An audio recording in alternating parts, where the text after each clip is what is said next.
Hello, dear friends. The carnal mind is still uncontrollable. Different situations and circumstances come up that are complex and not always clear. What are the main criteria for making distinctions in the beginning? That's the question I received. We know that in order to master the quality of discernment, the third eye chakra needs to be open. It's the Christ self chakra. Then the person is able to make correct distinctions. But most people currently have only their lowest 1, 2, or 3 chakras open. So for most people, this gift of discernment is currently unavailable. This applies even if you have your upper chakras partially open, but you live in a city with a population of several million people. Such places currently resemble sewage runoffs.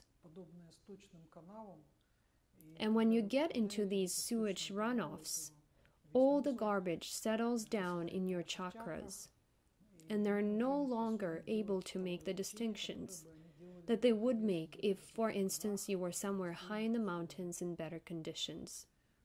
Therefore, indeed, the question of making distinctions is very critical in our time. Everything depends on what kind of distinctions we make.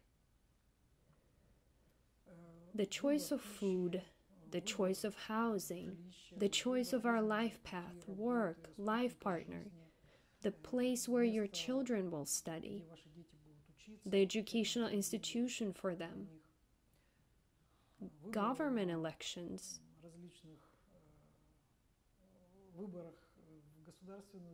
and so on. So, what are the possible criteria? For example, if you're trying to decide on a purchase of an object, such as food or clothing, or a house, a car, or something else, then of course you need to use logic.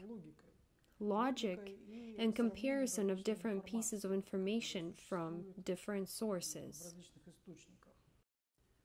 If you're trying to make a choice on the spiritual level, then it is recommended to rely on the opinion of an authoritative person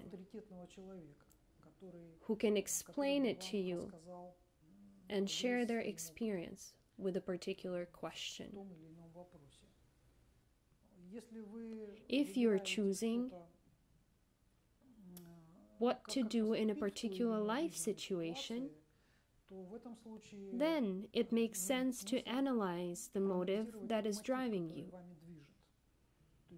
That is, if you want to do something, for example, you want to start publishing a magazine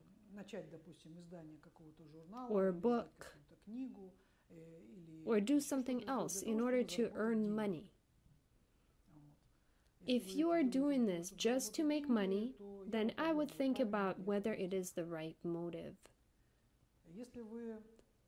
If you are doing something, let's say you're helping people who are in need, the disabled, the elderly, and you do it simply to help them, to help their life, just to help the person, then in this case you're guided by the right motive.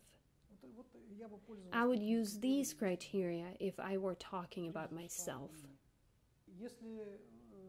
If your choice is related to a person, then you should judge by the fruits, as Jesus taught us more than 2,000 years ago. So if a person says the right words, promises something, but does not fulfill his promises, and the result of what he does is negative, then in this case, we can say that this person should not be trusted. This is how we judge by the fruits. Of course, it may seem that the easiest thing would be to open the third eye chakra, and then it will be possible to make any distinction at any level, at any stage of your life path. But opening the third eye chakra is very difficult. In order to achieve this, you must devote your entire life to it. Because open chakras indicate that a person has worked off close to 100% of their karma. That's why their chakras are open, and their energy level allows them to exist with open chakras. But to reach this level, to be free from karma, you need to devote your whole life to it. Just like yogis have dedicated their entire lives to yoga. To do this, it is necessary to solve a lot of problems. This includes living in an energetically clean place. This includes living in a circle of people with whom you have a spiritual connection. It includes organizing your diet, the organization of the correct learning process, not only from infancy, but also educating parents during pregnancy. This includes proper nutrition. This includes spiritual practices. This is yoga and meditation, prayers, and reading spiritual texts. And not just from time to time, but daily spiritual practice.